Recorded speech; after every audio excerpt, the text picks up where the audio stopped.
She posted, "Just manifested a new car," after secretly co-signing a $90,000 loan in my name. I commented, "Congrats." Then I called the bank, proved the signature was forged, and had the car repossessed from her office parking lot. Her manifestation turning into a walk of shame. I, 33 male, found out about my sister's manifestation the same way everyone else did. Instagram. Friday afternoon, scrolling during lunch break. There's Brianna, 30, posing next to a brand new BMW X7. White with tan interior, chrome package, the works. Caption read, "Manifested this beauty into my life. The universe provides when you trust the process. Blessed, law of attraction, new whip." Comments were full of, "OMG, congrats, and you deserve it, queen."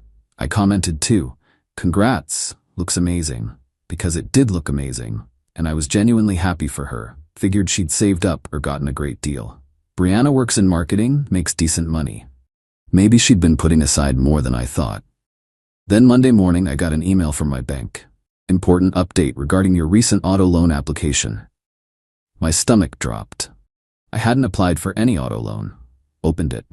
"Congratulations on your approval for an $89,500 auto loan through our preferred lender, AutoNation Credit Union. Your first payment of $1,047.23 is due November 15th. $89,000. Called the bank immediately. Waited on hold for 12 minutes, that felt like 12 hours. "Hi, I received an email about an auto loan I didn't apply for." The rep, sounded like her name was Michelle, pulled up my account. "Let me see. Yes, Mr. Hayes, the loan was finalized last Thursday. Paperwork shows you co-signed for Ms. Brianna Hayes. Is that not correct?" "No, it's definitely not correct. Brianna's my sister, but I never co-signed anything." Typing sounds. The application was submitted digitally with electronic signatures from both parties. The dealership verified ID and I never went to any dealership. I never signed anything. Long pause. "Sir, if you're claiming this is fraud, you'll need to file a police report and contact our fraud department." Got transferred 3 times. Finally reached someone in fraud. Dennis, very professional, very serious. "Mr. Hayes, these situations are unfortunately becoming more common. Family members using shared information for unauthorized financial activity. Do you have access to your recent tax returns, pay stubs, or banking statements?" "Yes, why?" "Those documents would have been necessary for the loan application. Someone had to provide them." That's when it clicked. Last year, Brianna had helped me organize my home office. Said she was getting into minimalism and wanted practice. I'd been grateful. My filing system was a disaster. She'd spent an entire weekend sorting through my paperwork, scanning important documents for backup, organizing everything into labeled folders. She'd scanned everything: tax returns, bank statements, pay stubs, my social security card, my driver's license. I think I know how she got the documents. That would explain it. I'll need you to come in tomorrow morning with ID and file a formal fraud complaint. We'll also need that police report. Hung up and just sat there. My own sister, the one I'd helped move apartments 4 times, the one who crashed at my place for 3 months when her last relationship imploded, the one I'd loaned $3,000 to last year that she'd totally pay back soon. She'd stolen my identity for a luxury SUV and posted it on Instagram like it was a spiritual achievement. Called her. Straight to voicemail. Texted, "We need to talk about the car." 3 hours later, "OMG, did you see it? Isn't it gorgeous? We should go for a drive this weekend." Me, "Did you use my information to get the loan?" Dots appeared, disappeared, appeared again. "Brianna, I can explain. Can we talk in person?" Me, "Yes, my place, tonight, 7 p.m. She showed up at 7:30, carrying takeout Thai food like this was a casual hangout. "Hey, got your favorite pad Thai, extra peanuts." "Sit down, Brianna." She sat on my couch, still smiling, still acting like nothing was wrong. "So about the car. You forged my signature on an $89,500 loan without my knowledge or consent. That's identity theft and fraud." Her smile faltered. "Okay, I know it looks bad." "It doesn't look bad. It is bad.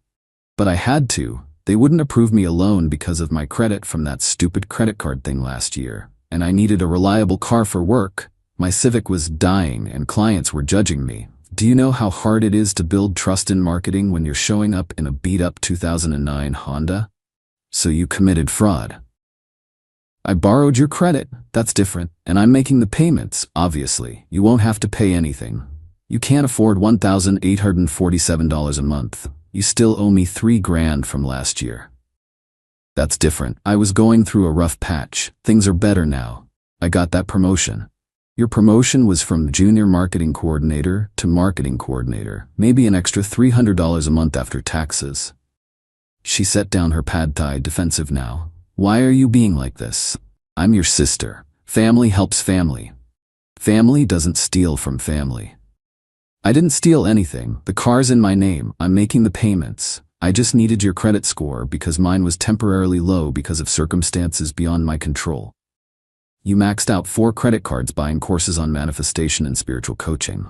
Those were investments in myself, and they worked. I manifested this car. The delusion was breathtaking. You didn't manifest it, you forged my signature. The universe provided the opportunity, I just took aligned action. Get out. What? Leave. And get a lawyer. Because I filed a fraud claim with the bank today, and I'm filing a police report tomorrow. Her face went white. You're not serious. Completely serious. But I'm your sister. You'd really have me arrested. You really stole my identity. I borrowed your credit for something I'm paying for. How is that stealing? Because I never agreed to it. Because my name's on a loan I didn't sign. Because my credit score is now tied to your ability to make payments. Because in 6 months, when you can't afford it anymore, they'll come after me. She stood up, angry now. I can afford it. I have a plan. I'm starting a side business, a consulting thing for manifestation coaching. Based on the courses you bought with credit card debt you haven't paid off. You're being so negative. This is exactly why you're still single and stuck in your boring job. You don't believe in abundance. I believe in not committing fraud. I cannot believe you're doing this to me. Mom would be so disappointed in you. Low blow. Mom passed away 3 years ago. Mom would be disappointed in the daughter who stole her son's identity. Brianna grabbed her purse, tears starting. Probably not real ones. Fine, fine. But when you're alone with no family left because you chose money over blood, don't come crying to me. She stormed out, left the Thai food. I ate it anyway. Waste not. Update 1. The police report. Filed the police report Tuesday morning. Officer was sympathetic but not surprised. See this a lot with family members. Officer Phillips said, typing up my statement. They think because you're related, it's somehow okay. It's not. Gave him everything. The loan documents from the bank, the Instagram post with timestamps, text message screenshots, the whole timeline of her organizing my office last year. This is pretty clear cut, he said. Bank's fraud department will work with our detectives. Usually in these cases, the perpetrator either pays it back or faces charges, sometimes both. What happens to the car? If the bank decides the loan's fraudulent, they'll repossess it. That's their property until it's paid off, and if the loan was obtained illegally, they'll take it back. Got a case number, forwarded it to the bank's fraud department. Dennis from fraud called me back Wednesday afternoon. Mr. Hayes, we've reviewed your claim. The signature on the electronic documents doesn't match your verified signature on file. We're classifying this as identity theft and will be initiating recovery proceedings. What does that mean? We'll be repossessing the vehicle and canceling the loan. You won't be liable for any payments. Miss Hayes, however, will be liable for any fees associated with the fraud, including depreciation on the vehicle, and will be permanently banned from our lending services. How long does repossession take? Usually within 72 hours once we locate the vehicle. Does your sister work regular hours somewhere? Gave him her office address. Marketing agency, office park near the mall. She'd posted about it enough times on social media. Love my office view, with pictures of her desk. Perfect, we'll handle it from there. Thursday morning, Brianna texted me. The bank called me, said there's a problem with the loan. Did you really file fraud charges? Me, yes. Are you insane? They're saying they might take the car. I need that car. Should have thought of that before you forged my signature. This is so extra. We could have worked this out privately. Now you've made it this huge thing. Me, you made it this huge thing when you committed identity theft. I'm coming over tonight. We're fixing this. Me, no, we're not. Don't come over. I have nothing to say to you. She showed up anyway at 6 p.m. I didn't answer the door. She pounded on it for 5 minutes, yelling about how I was ruining her life. How could I do this to family? How mom would be ashamed. My neighbor, old guy named Phil, came out. "Miss, you need to leave or I'm calling the police." She left. Sent me a voice message instead. 3 minutes of crying and yelling about betrayal and abandonment and how she'd lose her job without the car and how I was destroying her life over paperwork. Deleted it without finishing. Friday morning, I was in a meeting when my phone buzzed. Text from a number I didn't recognize. "This is Brianna's friend Ashley.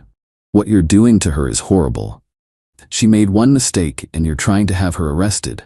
You should be ashamed." Blocked it.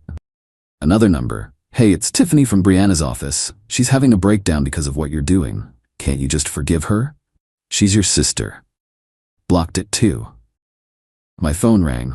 Brianna's friend Jade, I recognized the name from Instagram, answered out of curiosity. "You're really going through with this?" Jade demanded. "Having your own sister's car repossessed? She stole my identity. She borrowed your credit, she was going to pay for it. Then she should have asked first. You would have said no." "Exactly. You're a terrible brother. She's been sobbing all morning. Her therapist had to fit in an emergency session. Maybe her therapist can explain why identity theft is illegal." "You're being vindictive and cruel." Hung up, blocked her number. The entitlement was unreal. Brianna had assembled a whole support system of enablers who genuinely believed she'd done nothing wrong. Update 2. The repossession. Got the call Monday afternoon. Dennis from the bank. "Mr. Hayes, just wanted to let you know, the vehicle was recovered this morning at 9:15 a.m. from the address you provided." Miss Hayes was present during the repossession. There was an incident. What kind of incident? She attempted to prevent the tow truck from taking the vehicle, laid down behind the rear tires, refused to move. Office security had to intervene. No arrests, but it was documented.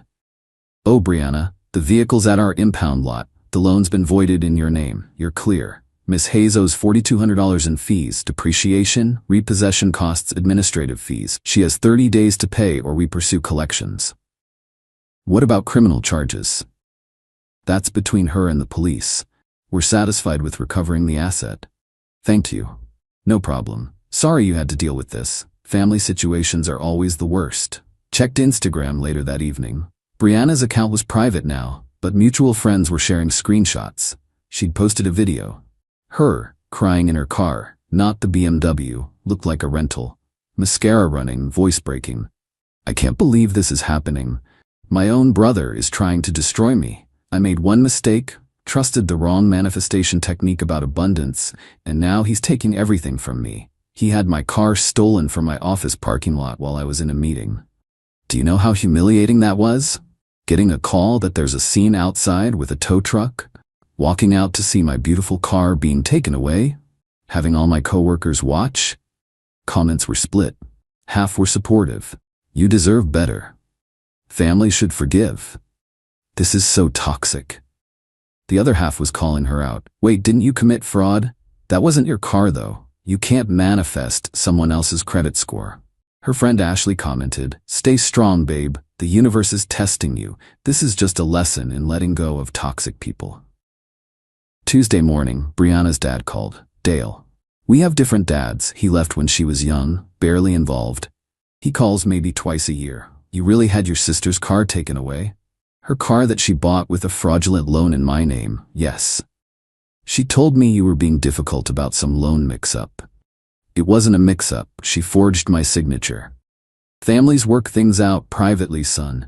You don't get lawyers and cops involved." "I'm not your son, Dale, and when family commits felonies, yeah, you do get cops involved. Don't be smart with me. She's your sister. Your only sister. You want that relationship destroyed over a car?" "She destroyed the relationship when she stole my identity. The car's just evidence." You young people are so sensitive nowadays. In my day, we handled things like men. We didn't run crying to the police. In your day, identity theft wasn't as easy, hard to forge signatures before everything went digital. You're being purposely difficult. And you're defending fraud because you don't want to admit your daughter's a criminal. He hung up, probably for the best. Wednesday, my doorbell rang at 7 a.m. Opened it to find Brianna looking like she hadn't slept. No makeup, hair in a messy bun, eyes red. "Please," she said, quieter now, desperate. "Please just talk to me." Against my better judgment, I let her in. She sat on my couch, hands shaking. "They're going to press charges. The detective called me yesterday, said the evidence is clear and they're recommending prosecution." "Do you know what this means? A criminal record. I could lose my job. I'll never get another car loan. This will follow me forever." "You committed a crime. Crimes have consequences." I know I messed up, but I didn't think it was that serious. People co-sign for family all the time. When they agree to co-sign, not when you forge their signature. I thought you'd be okay with it once you saw I was making payments. I thought we'd laugh about it eventually, like remember when I borrowed your credit? I didn't mean to hurt you. The thing is, she genuinely seemed to believe that. In her mind, she'd just taken a shortcut, not committed fraud. "Brianna, you scanned my documents, you forged my electronic signature, you lied to a bank. You put my credit at risk, you posted it on social media like an accomplishment. At what point did you think I'd be okay with any of that?" I panicked. My car was dying, I needed something reliable, and my credit was bad because of stupid decisions I made before. And you have such good credit, and I thought I could fix it before you noticed. How? The payments were $147 a month. You don't make enough for that. I was going to. My side business was going to take off and... Your manifestation coaching thing? Don't say it like that. You can't coach people on manifesting abundance when you achieved yours through fraud. She was crying now. Real tears this time. "What do you want from me? What do I have to do to make this right?" "Nothing. You can't make this right. You violated my trust in the worst possible way. So that's it? You're just done with me? Your own sister? You were done with me when you decided your wants mattered more than my financial security." "I hate you," she said quietly. "I really genuinely hate you right now." "I know." She left. Didn't slam the door this time, just closed it softly behind her. Update 3. The aftermath. The Detective Morrison called me 2 weeks later. Brianna had been charged with identity theft and fraud. Misdemeanor level because it was first offense and family related, but still criminal charges. She's looking at up to a year in county if convicted, but more likely probation, fines, and restitution. Her lawyer's pushing for a plea deal. What kind of deal? Guilty plea to reduced charges, 2 years probation, community service, $5,000 in fines and restitution to you, and mandatory financial counseling. No jail time. And if she doesn't take it, goes to trial. With the evidence we have, she'll lose. Might get harsher sentencing. She took the deal. Pled guilty in court 3 weeks later. I didn't attend. The prosecutor said I didn't need to. Got a check 2 months later. $5,000 made out to me with a payment plan attached. She'd be paying $200 per month for the next 25 months. No note, no apology, just the check and the payment schedule. Her Instagram went dark after the guilty plea. Ashley posted something vague about sending love to those going through difficult times, but no specifics. Tiffany from her office unfriended me on Facebook. Jade blocked me. Dale called once more, drunk, yelling about how I'd destroyed his daughter's life. I let it go to voicemail.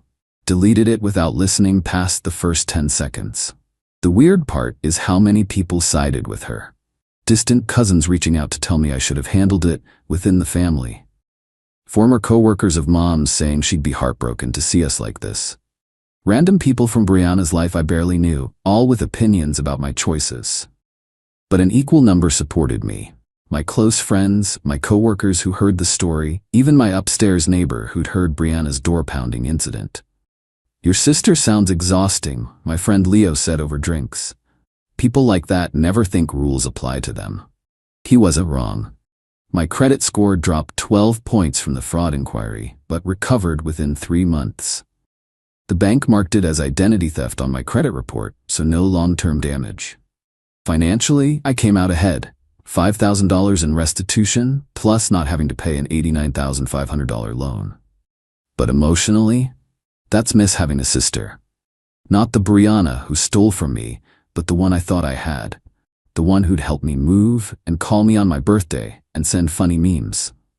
Turns out that person was only real when she wasn't inconvenienced.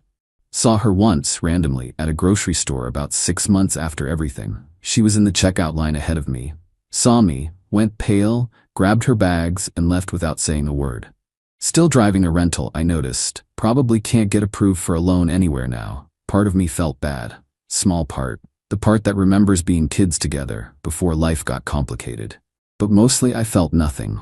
She'd made her choices. I'd made mine. We both had to live with them. Got a text from her last month. First contact in 8 months. I finished probation. Counselor says I need to make amends. I'm sorry for what I did. I was wrong. I hope someday we can talk again.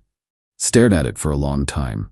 Typed and deleted 4 different responses. Finally settled on, I accept your apology. I'm glad you're getting help. Take care of yourself.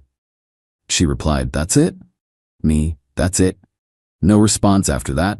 Maybe someday we'll have a relationship again. Maybe not. Either way, I'm okay. The trust is gone. Can't manifest that back, no matter how much she might try. She wanted abundance, wanted the universe to provide. Instead, she learned that shortcuts have consequences, that fraud isn't manifestation, that family doesn't mean permission. Her manifested BMW lasted exactly 6 days before reality caught up. The universe provided. All right, just not what she expected. And me? I'm doing fine. Credit's clean, sister's alive and staying out of trouble, and I learned a valuable lesson about trusting people with my paperwork. Also learned to shred everything. Got a heavy-duty paper shredder. Best $80 I ever spent. Life goes on. Drama fades. The story becomes just another weird thing that happened. Another lesson learned. Brianna's still blocked on social media. Probably always will be. Don't need to see her manifesting her next bad decision. Sometimes family isn't worth keeping. Sometimes blood isn't thicker than fraud. And sometimes the best revenge is just letting consequences happen naturally. Her car got repossessed from her office parking lot, walked in shame past her coworkers, and faced criminal charges, all because she thought rules didn't apply to her. I didn't ruin her life. She did that herself. I just refused to enable it.